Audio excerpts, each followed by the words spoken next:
Hello everyone, it's Kay here from sunny Taunton, and I'm here today to do a tutorial, I hope, weather permitting, it's so hot, on a candle holder card which I came across while I was looking at YouTube.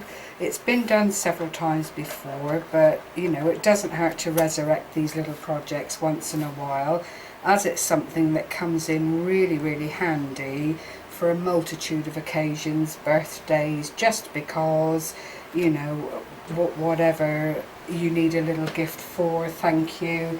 It does the trick very nicely. So to get on, you need a piece of card, good quality preferably, because there is scoring involved, that measures 12 inches by 9 inches, and that has to be quite precise on that.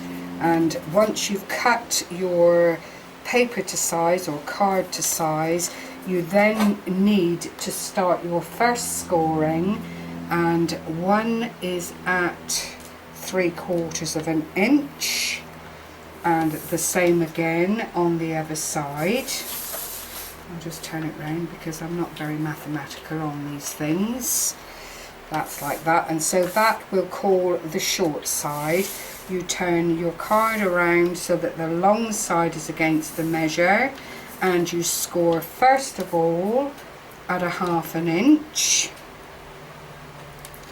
which is there.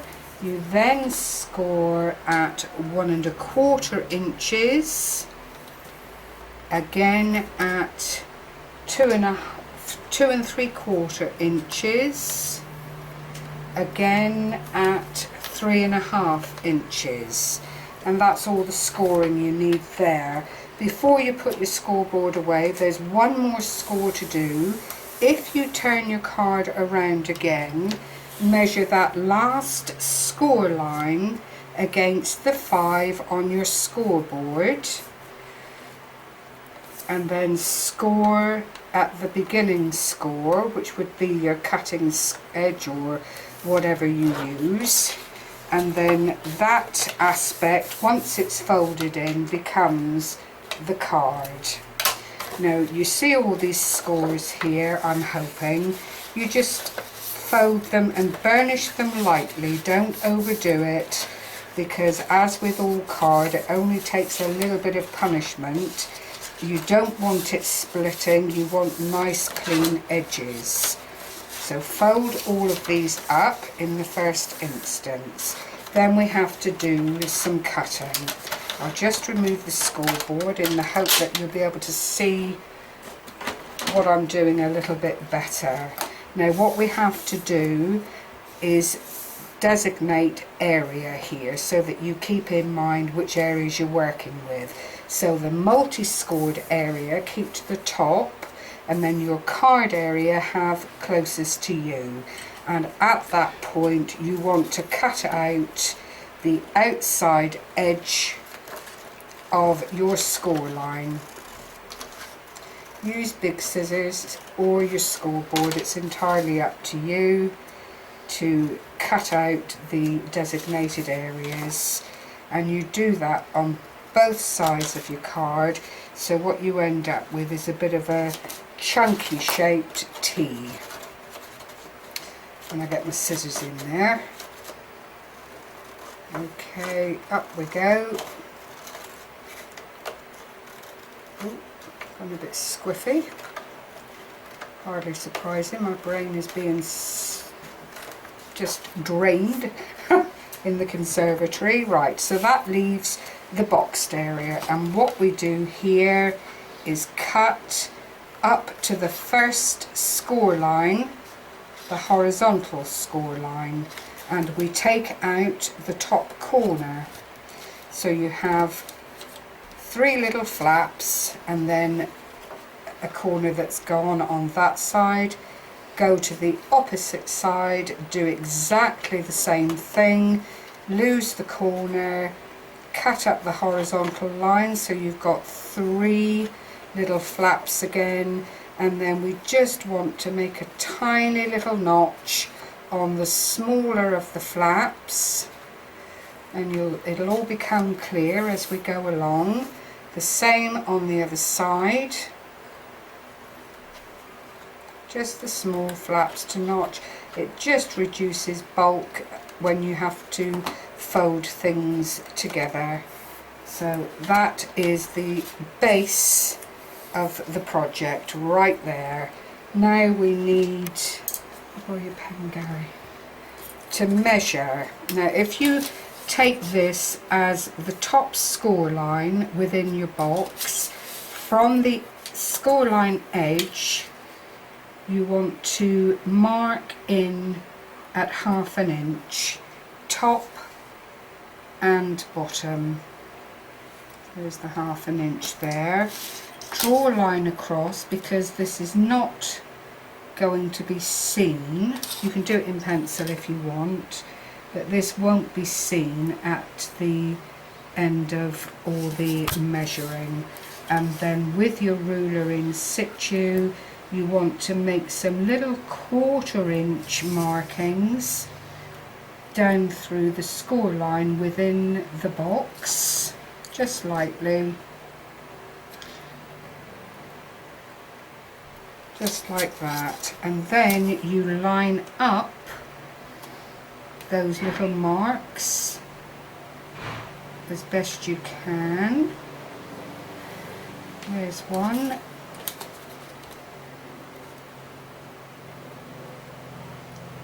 And there's the second one, and that just gives you the start of an aperture. Then you want some really strong adhesive. You don't want anything too wishy-washy. You want this to hold everything together, and you just you just put your tape within the score line and the boundaries of this little boxed area. What you're doing here is forming a window to place the acetate into, just like that. Then you want a cutting blade or whatever you choose to use. You can do it with scissors if you so wish, but I've got my self-healing mat here, and I will proceed to cut out this window, getting as close to the red tape as I possibly can without cutting into it. There's one. If you press quite hard, then this window will let go all at once. You don't have to keep going back over the score lines. If you don't like blades and you do have to be careful with them, then do it with scissors by all means. If you use a ruler, please make sure it's a metal ruler to save any possible accidents. Having done that, I'm now going to peel off, if I can, the backing of the red tape. By this time it is a bit static and it may stick to your fingers, but just persevere and keep going for Britain. That's what we say. Come on. Of course I've stuck that over there, haven't I? Like a silly. There we go again. Get this last one up. Then we need our acetate. Where have I put that again? I've lost it. Here we are. Now I've got a piece of acetate here which is roughly 1 inch in width and 7 inches in length, and I'm just going to pop that over the area with the adhesive on it.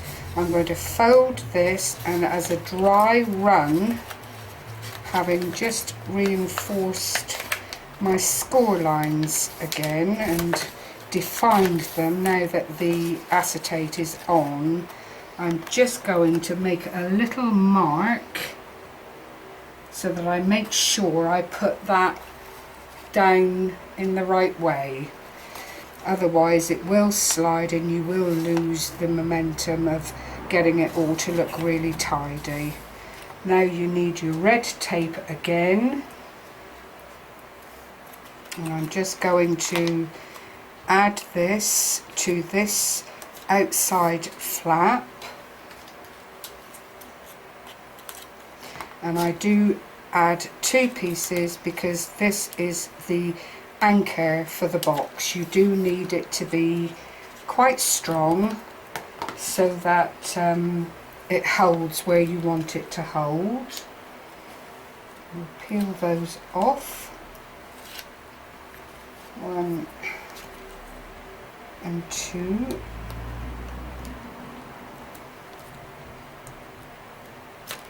Oops, in your own time, Kate. Here we go, that's that. Bearing in mind I've got my little marker there, that is where I want this fold to land.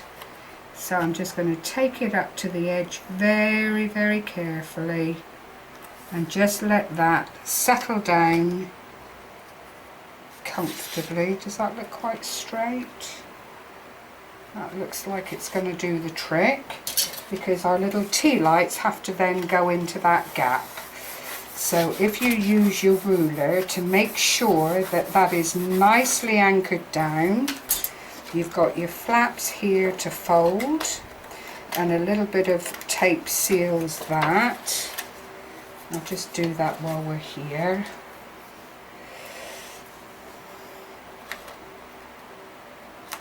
This makes such a lovely little gift, and it doesn't cost the world to put it all together, as long as you are careful with your scoring.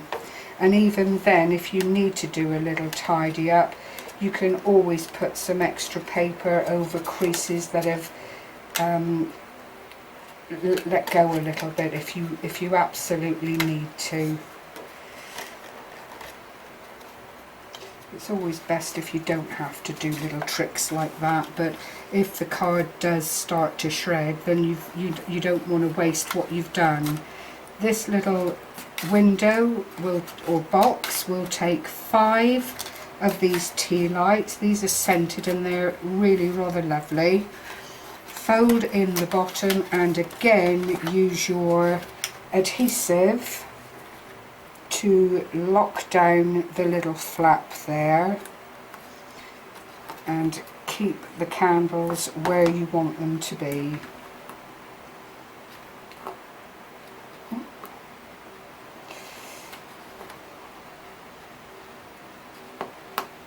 I will get this backing off. Maybe not before Christmas, but I will. There we go. Wonderful. Fold that back up, let the candles come down. If you have any slight overlappings, just take your scissors and tidy them up. No one will be any the wiser. You then have your card folded in like that. I'll just round the corners to make it look a little bit more decorative. 1 and 2. I always put a piece of copy paper to make an insert for the card. Fold it over when I've done that little job, and I've made a topper, and all this is an oval cut out from a punch, a tiny little ribbon bow, 1 large rose, 2 leaves from a die that I've got, and 3 little bits of bling, just to add that little bit of luxury to the project. And I'm just going to put a strip of the foam tape onto that little topper, peel off the back and place that just on the front there, about halfway, and I think you'll agree that makes a really, really effective gift for someone by way of a thank you, or, you know, get well soon. I think it would cheer up someone that perhaps wasn't feeling terribly well. I know I would like to receive something like that if I was a bit out of sorts. And if you're none too happy with your lining up there, just run your bone folder over and sort it out so that it sits nicely. It will stand quite effectively. It fits beautifully into a C5 envelope, and you know, therefore is not a terribly expensive gift for someone. So I hope you found this useful. I hope you will have a try and see how you get on with it. It really is quite a nice little thing to do. Thank you for sharing this with me. Take care everyone. Happy crafting. Bye bye.